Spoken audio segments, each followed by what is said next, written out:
महिलांवर दगडफेक सुरू असताना प्रशासन कुठे होतं?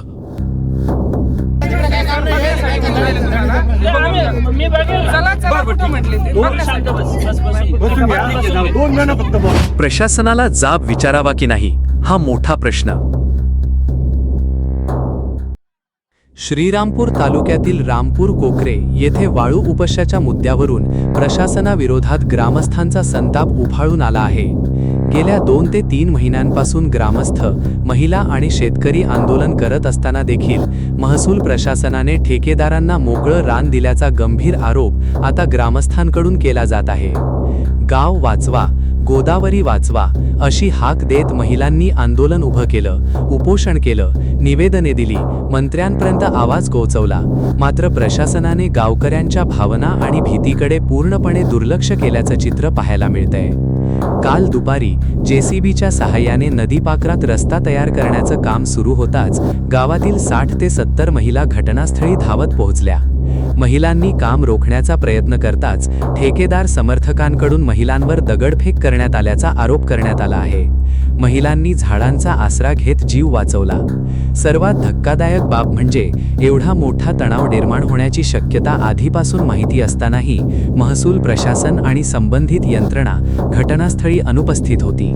ग्रामस्थांचे शिष्टमंडळ जिल्हाधिकाऱ्यांकडे गेले असतानाच नदीपात्रात रस्ता करण्याचा प्रयत्न झाल्याने हा सर्व प्रकार ठरवून तर झाला नाही ना, असा संतप्त सवाल आता ग्रामस्थ विचारत आहेत.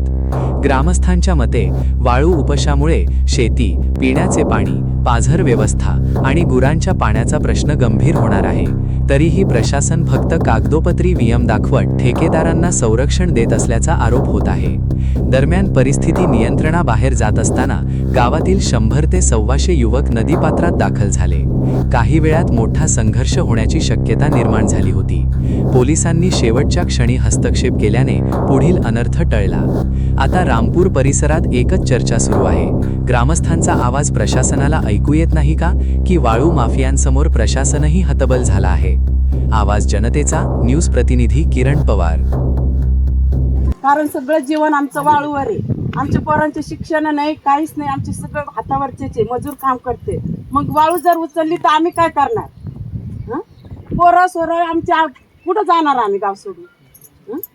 शेतीत पाणी असलं तर आम्ही कष्ट करू, नाही शेतीत पाणी तर कुठं मग भीक मागणार जाणार आम्ही? आम्हाला फक्त एवढंच आहे की वाळू उचलून द्यायची नाही आम्हाला, याची दक्षता तुम्ही घ्यावी. दुसरं काहीच म्हणणं नाही आमचं. आज त्यांची दगडफेक करायची काहीच कारण नव्हतं. तुम्ही उद्या माहिती का, तुम्ही सांगितलं नाही काल आम्हाला, आम्ही मागे सरणार नाही. कोणी ना कोणी पोरं असतात, हे असतात, कोणाला काही पण हे करू शकतील. ते जबाबदार कोण घेणार? व्हिडिओ शूटिंग काढून मारायची धमकी देते. मग ते खुशाल म्हणतात गाव संपून टाकणार, गाव संपून टाकायची. यांच्यात एवढी ताकद होती तर इकडे यायचंच नाही ना, तिकडं संपवायचं ना त्यांनी लोकांना. इकडे यायचंच नाही ना संपवायला. काय करायचं मग आता? आम्हाला काही निलो होऊन द्यायचं नाही. वाळूचं जर निलो झालं ना आम्ही मरून जाऊ. वाळू जर उचलली, आम्हाला प्यायचं पाण्याची सोय करून द्या. तर वाळू उचला तुम्ही तरी. आम्हाला एक तर खारं पाणी आहे, आम्हाला कडू पाणी आहे. आणि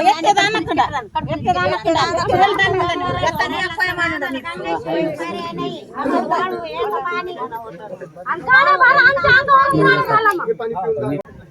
आमचे 10-12 वर्षाचे पोरं कापसं याचायला जाते. हे जर पाणी नसतं तर ते काय करतील? मोठं कसे भरायचे? सगळे हातावरचे इथं. उद्या जर वाळू गेली तर मग लोकांनी काय करायचं?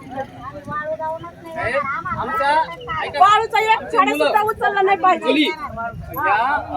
बस स्टँडला उतरतात. बस स्टँड पासून त्यांना 3 किलोमीटर यावं लागतं. कुठं? आरबी कॉलेजला. त्या बोगद्यामध्ये काही घटना होत्या.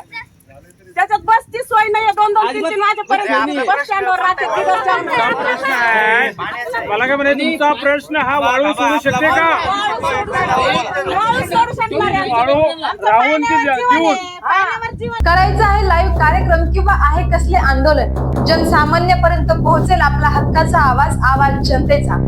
बातमी व जाहिरातीसाठी संपर्क करा स्क्रीनवर दिलेल्या नंबरवर.